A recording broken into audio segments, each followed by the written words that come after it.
Hey, good afternoon, everyone. This is Dave Kotz from National Safety Training Center with episode 2 of the Life Saving Chronicles. Here we're going to talk with Dan Castagna about equipment you might need for your CPR business. Dan, please introduce yourself. Tell us all about what you guys do. So my name's Dan Castagna. I run emergency care health and safety here out of Pennsylvania. We run and work with YMCA's, JCC's, indoor and outdoor facilities to run aquatic and land-based training. The idea is we've got 2 experienced CPR providers. We've tried almost every CPR piece of equipment that exists, and we want to talk to you about a couple that have been successful for us. We might mention a couple that have not been successful as well, but we're going to focus on what works to kind of help you in your effort to be a CPR instructor. Dan, you want to go first of talking about the Preston mannequins that you seem to like? I personally like Preston mannequins. A few things that I like about them. One, they're easier to transport than the big reds or the Laerdal adult mannequins. They have built-in feedback devices, self-guided mannequins, and the chests are a lot easier to rise with the ventilation than any of the other mannequins with using a face shield. Okay, so in lay CPR classes, we either use face shields and or pocket masks. So you've had better luck using the face shield on the Preston mannequins. Now, let's just talk about that feedback system you mentioned. On the Preston mannequin, how does that feedback system work? So the feedback systems are designed with inside the motion sensors that based off of the clicks that you're given to the mannequin when doing a downward compression of a rate.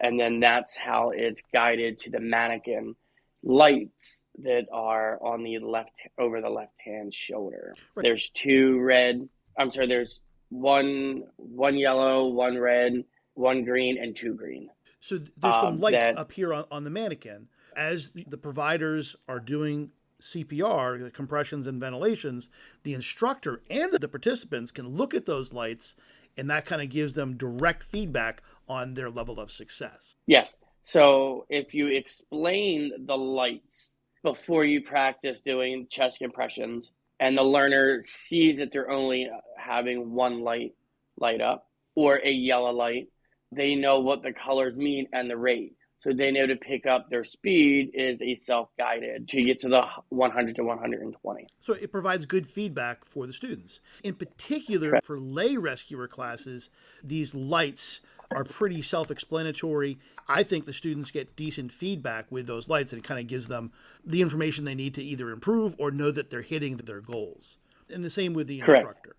So any disadvantages to the Preston system? The only disadvantage that I see with them, one, if they have electronics in it, and if they end up on a pool deck, that the lights can, have water get inside the system. Sure. And anything on a pool deck and electronics don't always mix well. The other part is the clips on the Prestons over the shoulders that rise the chest apart, so that way you can change the lungs. Those clips wear out quickly.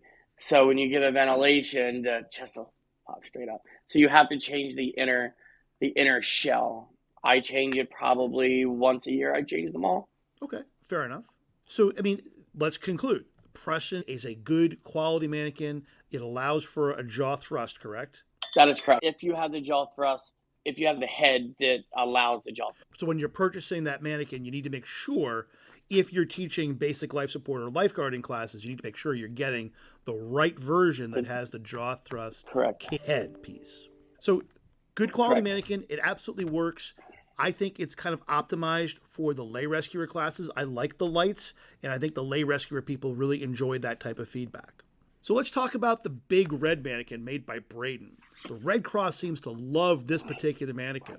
Specifically, what this mannequin does that other ones do not is it has some LED lights that goes around the body and up to the head. And when you're successful with your compressions, there's a big light on the forehead that shines red. That's your feedback device. What's your experience been with the big red mannequins, Dan? I've never used them. I know people that have, and they are really, really good for a classroom training. They are not good to be used outside in any aspect, or the pool deck. So I have used Big Reds. I've used them on pool decks. I've used them in a classroom. I've used them outside.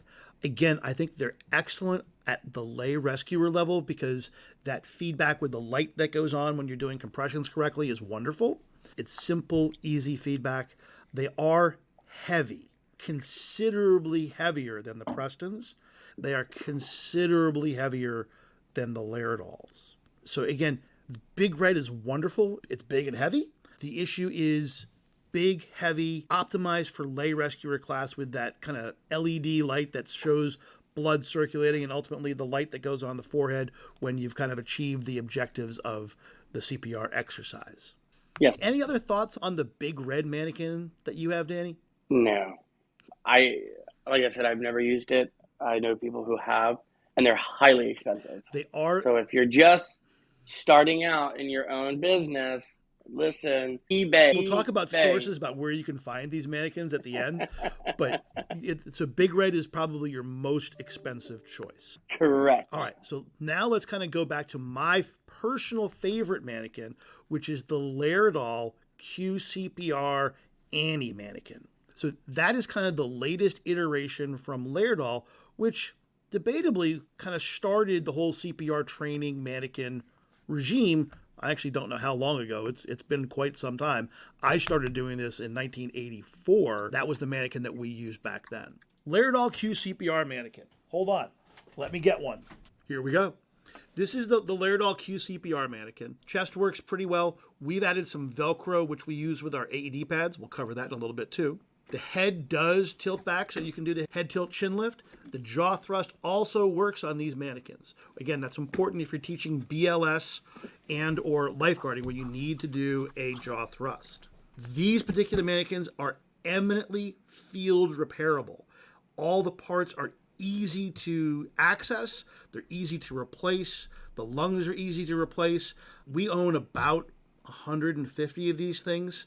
So we have them distributed throughout the country with our instructors, and they just work. They're a great solution, and we haven't even gotten into the really cool part. I feel like I'm having a good time with my mannequin here. The really cool part about these is the feedback system is not the lights. It's not an LED on the forehead. It actually links up to either your iPad, your phone, or a tablet.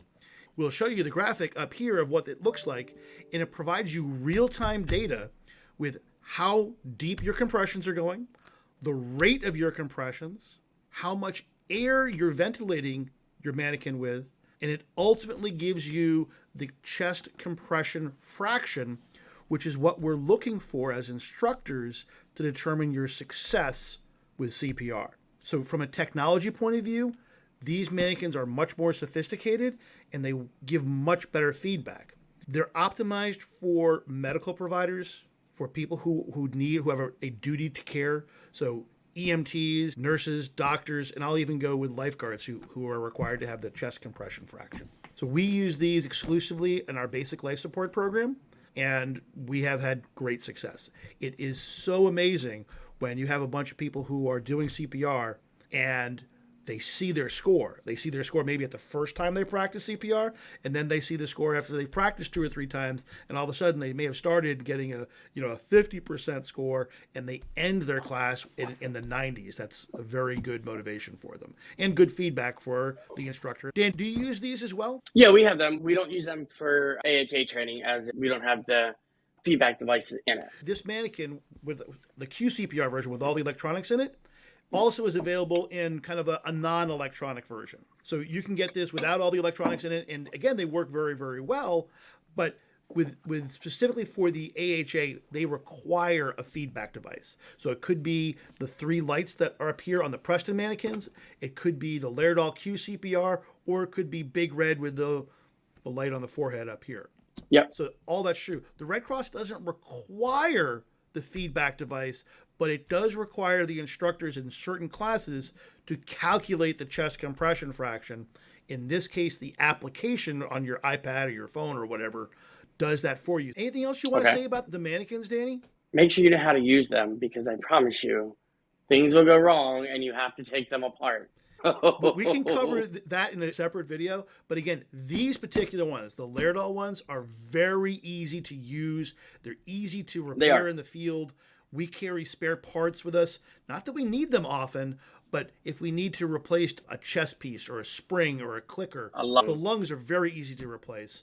Actually, the lungs in almost all of the mannequins I find are easier to replace. So that's kind of cool. Let's talk a little bit, Danny, about where to find these mannequins. You mentioned before something about eBay. If you're just starting out, Facebook Marketplace, eBay are your sites that you can find things at a lower cost that are used. Like I said, you're just starting out on this. There's no need to go spend crazy amounts of money on top of the line equipment, because the more you do that, the more you spend, the longer it's going to take you to recoup that. Retail price on a QCPR mannequin is somewhere in the $300 to $350 range. You might be able to find a little per mannequin. You might be able to find a little more expensive, a little less expensive, but they should be between $300 and $350. Now, if you're buying a used mannequin, you should expect somewhere in the half of that, $150. Particularly if it's not a QCPR mannequin. If it's the one without the electronics in it, you should spend, again, somewhere around $150 for the mannequin. Now, there is an upgrade kit available for these. So if you have an Annie mannequin, an older one, without the electronics, you can get the upgrade kit for around $125 to upgrade it to the current QCPR standards. So that's kind of cool. If you find a good deal on the older mannequins, you can upgrade 1, 2, 3 of them at a time as you see fit. Correct. What prices have you seen for the other mannequins online? I just looked it up. So on eBay right now, I just saw some mannequins. There's one here, it's a pre-owned for $50. There's some Laerdal for $26. Sometimes when you see a deal that seems too good to be true, sometimes it is. Yeah. Here's a whole set of a 6-pack of 4 Prestons and 2 infants for $700. So, I mean, the best thing to do is just shop around and then go to Facebook Marketplace. But again, you don't need to have a child mannequin. A lot of people tend to have 4 adults, 4 infants, and 4 children. Well, you're wasting your money unless, you're teaching a lot of pediatric CPR with, and they prefer to have the smaller mannequins. But if you're just teaching regular adult and pediatric CPR and child CPR, you can use the adult mannequin. Well, this brings up a good point, Danny. If you're just getting started teaching CPR, how many mannequins do you need to really start your business? So thinking now with the Red Cross Lay Responder course and the AR BLS, it's 3 people to 1 mannequin. Okay. So if, 3 mannequins would be good to start out with, 4 mannequins. Again, don't go crazy. Right now, for the Red Cross Lay CPR First Aid AED and the BLS right now are 3 to 1. If we look briefly at the American Heart Association, new instructors there are limited to 6 people per class, if I recall correctly. So if they had 2 mannequins, they could take care of 2 adults and 2 infants. They could really take care of some classes as they're getting started with the American Heart Association as well. You don't need 10, 20 mannequins. You can get started with 2 adults and 2 infants, and that should be just fine. You can upgrade and get more as you go along, but to get started, 2 is kind of the minimum. 3 is probably a good idea. What we have found, and Danny, you can back me up on this, everything breaks. Everything breaks. Murphy is alive and well, and whatever you think is growing so well, and you tested it the night before, you tested it that morning, it'll still break, and it happens. So having a backup plan, backup supplies is always a great idea. Yeah. If you ain't met Murphy yet, you will when teaching. Yes, you will. And we haven't even gotten into do you need a laptop? Are you going to show the presentation? Oh my. HDMI cords. There's all that. We'll cover that another time as well. The other things we wanted to cover today, other than the mannequins, were the AED trainers. There are a large variety of AED trainers out there. We can tell you some that we've worked with that we enjoy and kind of work well. And we can talk about some that we've had different experiences with. Which one do you want to talk about first, Dan? So let's talk about my personal favorite ones, which is the WLN. I personally like those. However, you did get me to switch, and I really enjoy them now because of the price cost. And so I'm a WLN person. I had Preston's. They're really the only two that I use besides the little, I forget the name of them. Dave's AED trainer. Yeah, the little yellow British speaking trainers that you might want to buy a lunchbox to put them in. Hold on, we got that. Well, finish talking about the WNLs, and then I'll bring in Dave's little yellow lunchbox. So WNLs they're really good. They're about 3 inches by 4 inches, something along those lines. You can buy them as single, you can buy them double, you can buy them in a 4-pack. They are gel pads, so eventually sticking them together or using them a lot, they will eventually start to dry out. Same thing if you start to use them in, say, a lifeguarding course. They will eventually start to dry out, so you're going to have to change them a lot more. But there's 2 scenarios that you can pick from, and one of them works with the lifeguarding course within the Red Cross scenarios. So, what kind of batteries do the WNLs take? AA. And have you had good luck with them in the aquatic environment by the pools? I've never had any issues with them. I've also, me personally, I don't allow my students to put them on the floor on a pool deck. Got it. If you're assigned to the AED, it sits in your hand. Got it. However, with other ones, people come up with creative ideas to not destroy the AED trainers. And what's the approximate cost of the WNL version? So the WNL version range is, I think they start at like 106, something like that. Okay. $100. Yeah. And then let's see here. For a 4-pack, it's $309, and single are $89. Okay, not bad. So let's just call it $90 round figures with shipping. Hey, let's talk about the next one here, which is the Preston AED trainer. I feel like Vanna White. Okay. Here we go. A lot of people like these. They use these. I think the price point is about the same, somewhere around $100. So they're a little bit more expensive. So they're they start out for a single at $119. For a single, for a 4-pack, they're $462. So they're a little bit more expensive. Okay. I have a few of these. We've tried them. The one thing that they do is they kind of insist that you push the pads firmly onto the patient's chest. Otherwise, yeah, there's a sensor in the center of that. They use bigger batteries. They use C batteries. I don't know if that makes a difference, but they use bigger batteries. From a size perspective, it's maybe 6 by 9 inches. It's pretty heavy in the grand scheme of things, and is what it is. So there's nothing wrong with them. They work just fine. They're a little more expensive, is what it is. Next one up for grabs. Okay, so let's all take a trip down memory lane when we were a kid, and we had the microphone, and you had the box that you sang into, and that's exactly what it looks like. Pretty much. So this is one that the American Red Cross has offered. This is the original one that they had. There's 3 different iterations of it. We'll show you some pictures of each of them. Again, it's marketed by the American Red Cross. There's nothing wrong with them. They tend to have some issues with durability. The pads have had some problems.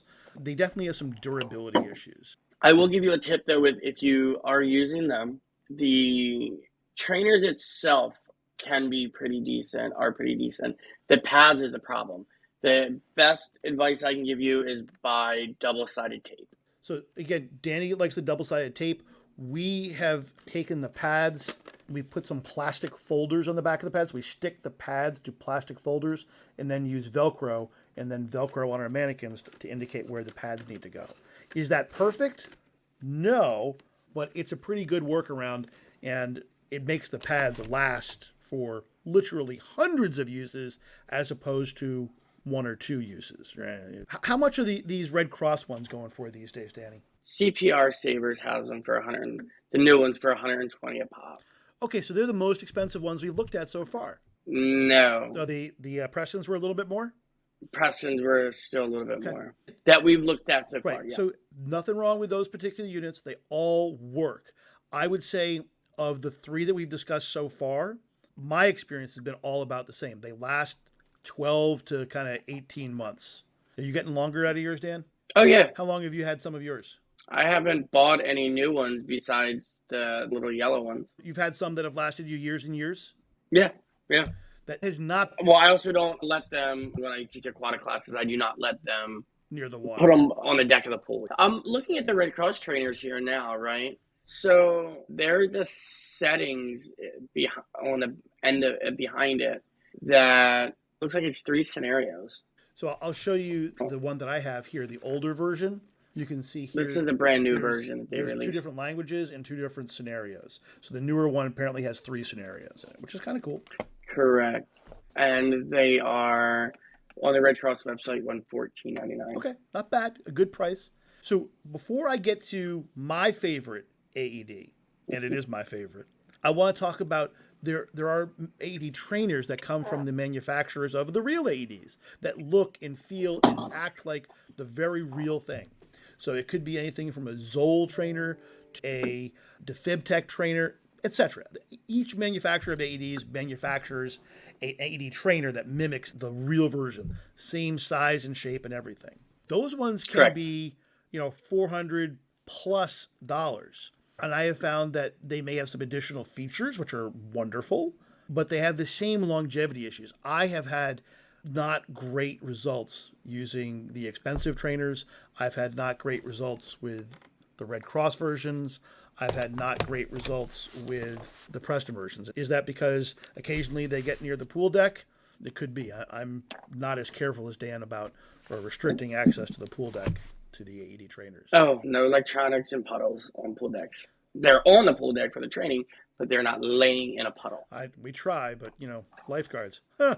So far we've discussed the Red Cross trainer, the WNLs, the Prestons, and then the manufacturers, the AED manufacturers. The last thing we're going to cover is my favorite. Here we go. These are these nice little mini AED trainers that we get that literally are the least expensive that are out there. We sell them for $55. We'll link them down below, so there'll be a link to purchase them. My wife came up with the brilliant idea to put them in this little lunchbox type thing. So this is the size of a sandwich. The actual AED trainer is not much bigger than my hand, maybe 3 to 4 inches square. It does everything the other trainers do. It's smaller, it's lighter weight, it's less expensive, and up until this week, I've never had one go bad.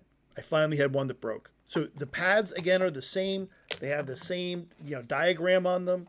There's a little connector that fits in over here. It works just fine, and they travel around in this sandwich box. And we can actually fit 4 of them in kind of a lunch box, it really is what it is. It's true. For $55, you can get 4 of these things for the same price as one of the more expensive AED trainers. Kind of cool. So again, they all work. If you have one of these and it's working for you, stick with it. If you need to add more to your training center, at least consider these devices. They're smaller, they're less expensive, and they're available on our website. How's that for a shameless plug? Yeah, I like that. What else do we have to discuss? Other important things for your training center? The bag valve mask. This is one of the more difficult things to train people to use if they're not familiar with it. The Red Cross and the Heart Association all have videos that explain it, but it requires some practice, frankly. So when we do healthcare provider classes and lifeguard classes, they must use this. And frequently they come back to us 2 years later for training. I've never seen that device before. Danny and I both videotape our classes, and sometimes we have to show them the videotape of them using it from 2 years ago to remind them, oh, yes, they did. So that's the bag valve mask. This happens to be one that's manufactured by Laerdal. It's the bag 2, I think it is. This is the adult version. They come in several different sizes. For healthcare provider classes, we use bag valve mask. It's the best choice. It's what we use in the ambulance. It's what they use in the hospitals. It's a very good way to ventilate your patient. For lay rescuer classes, it's not really appropriate. It takes a little more skill and practice to use a bag valve mask. So for lay rescuer classes, Danny already mentioned the face shields, which is a piece of plastic with a high-tech hole in it that you can breathe through. That's great. Yeah. We prefer to use a pocket mask. So the same mask that you use with the bag valve mask, we take off the mask separately and we use a one-way valve, and now this is a pocket mask. So it's fairly easy to use. It comes with almost every AED. There's a little kit that comes with it that has this particular mask in it, along with a fresh valve. That's what we encourage people to use for our lay rescuer classes. Just again, that both options are 100% correct. However, the only difference is if you're a trainer teaching the instructor course, you are required to use both a face shield and a pocket mask. It clearly indicates that in the IT guide. So, Danny, what about old school? Can we do mouth to mouth? It's in there, but if you choose to, you choose to. You cannot teach mouth to mouth in a CPR class. It's kind of frowned upon. But the two devices that you're using in a CPR class is a face shield and a pocket mask. If you're teaching a Red Cross course, you are required to utilize one of those at the lay level course. So again, just going back to the course, we can discuss, hey, listen, if you don't have the proper personal protective equipment, a face shield, a pocket mask, a bag valve mask, when might be a time that you'd consider doing mouth to mouth? And that might be a family member, your young child. That might be a time when you would consider doing mouth to mouth. A stranger on the street would probably be a poor choice. So just consider that. Mouth to mouth, it does work, but it's not something that we teach on a regular basis, and it shouldn't be your first line of defense. You should be using personal protective equipment. That is correct. So we've talked about bag valve masks, AED trainers, and mannequins, at least the adult mannequins. All of those things are necessary to teach CPR. And if you're starting out your CPR business, could you start with 2 adult mannequins, 2 infant mannequins, a couple of bag valve masks, and a couple of AED trainers? Yes. Yes, you could. And as you get more experience and as you get larger classes, you can add equipment and other resources. You can absolutely start your business with the equipment that we've showed you today. Now, there are some other types of mannequins we'll cover here briefly that we're probably going to dissuade you from using. Danny, any of the particular ones that you want to talk about? I'll talk the CPR prompts, the blue or gray ones. So just be mindful that the American Red Cross and the American Heart Association does have guidelines for mannequins. And one of the guidelines indicates that the nose has to be able to be pinched. That is a guideline in the mannequins for the Red Cross. They're foam, they're foam. But there's also a newer version of it now that's plastic, a very tough and hard and heavy, durable plastic. So there's the CPR prompts. What's the other one that we see out there in the marketplace? The ultralight? Yes, the Actars. So the Actars, again, just make sure that they're on the approved list on what you can and can't use. I personally don't like I agree. Actar mannequins and CPR prompt mannequins are out there on the marketplace. They were used a long time ago when the criteria from the credentialing organizations were a little more relaxed, but they are no longer authorized by at least the American Red Cross and the American Heart Association.